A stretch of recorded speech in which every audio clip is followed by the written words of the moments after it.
Hello, welcome back to Musings. I am so excited to have another teacher interview for you today, Miss Susana Cruz. And I am having these ladies, beautiful ladies, one man if I can get them, come in so that you can get to know them better and that you might be inspired to say, oh, that sounds like something that their classes sound interesting, or what brought them to yoga sounds interesting, something so that you know them better and then you're inspired to go check out their class. Ms. Susana, when do you teach here at the studio? I teach on Mondays, Wednesdays, and Thursdays, 10 to 11:15. And Mondays and Wednesdays I teach a recovery satsang, and Thursdays is a Ying Yoga class. And what's satsang? Well, the recovery satsang is a place for community. It's a place where we can practice checking in and being in the present moment in order to not check out. And when we practice this, we can carry it on in our lives at any other point when we start to lose that presentness.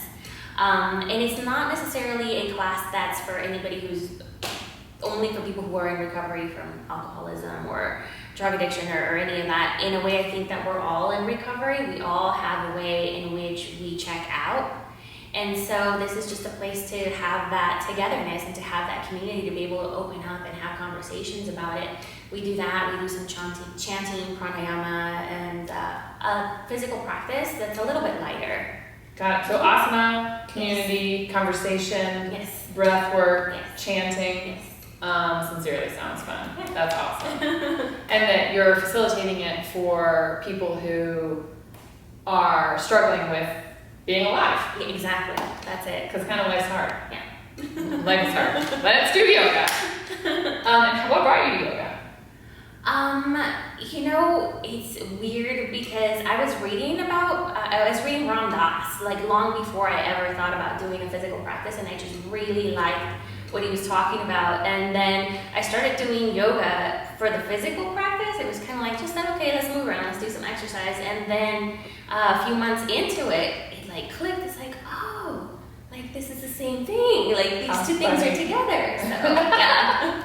The book. Yeah. And then you started doing kind of like the workout. The of physical yoga. practice and being in that present moment when you're in your body, it's like it was having that same experience that I was reading about before, trying to accomplish without having to practice. That's awesome. So, That's so fun.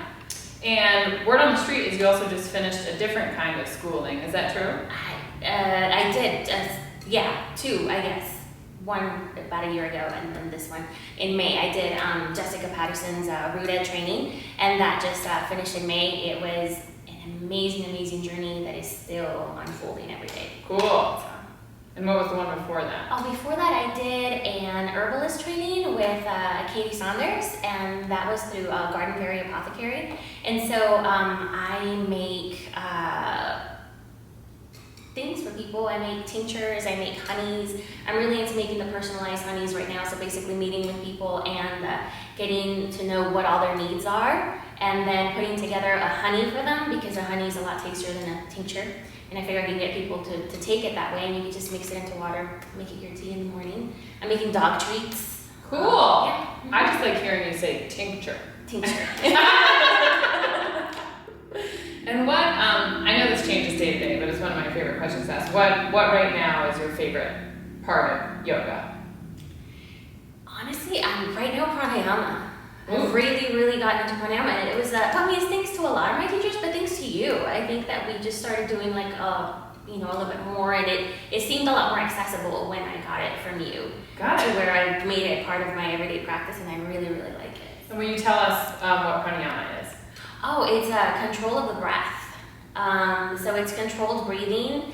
And what I really like about it is that while you're doing it, you are definitely present. Oh, sure. Yeah, it's amazing. I tell my teacher that in my trainings, the only part of it that I can't fake, like I can fake being in asana practice, fake might be a strong word, but where I'm checked out, even though I'm allegedly checked in, that you can fake the asana practice, even in meditation. I mean, I spent all morning meditating this morning thinking about how I was going to structure cleaning my house. But with the pranayama, you can't. Yeah. I was like, I hate this because I can't fake it. All right, well, tell us again when you teach. Mondays, Wednesdays, and Thursdays, 10 to 11:15. What is Yin Yoga? Yin Yoga is very soft and nurturing. You're laying on the mats or sitting on the mats for most of the class. You have a lot of props. This isn't one of those classes where it's like, oh, I'm going to try to do everything without props. No, you want as many props and blankets as possible to just make yourself totally comfortable and be able to let go naturally. So it isn't a class in which you're forcing anything to happen or acting muscularly. You're just completely letting go. And it's also internally a practice of seeing yourself as perfect and sacred exactly the way you are and not really needing to change anything, just allowing things to be exactly as they are. That would be pretty extraordinary to successfully be able to do that. Well, we work on it. Yeah, absolutely. Thank goodness. What else are we doing? So thank you so much for coming. I really appreciate it. And check out Susana's classes, and I will see you next week.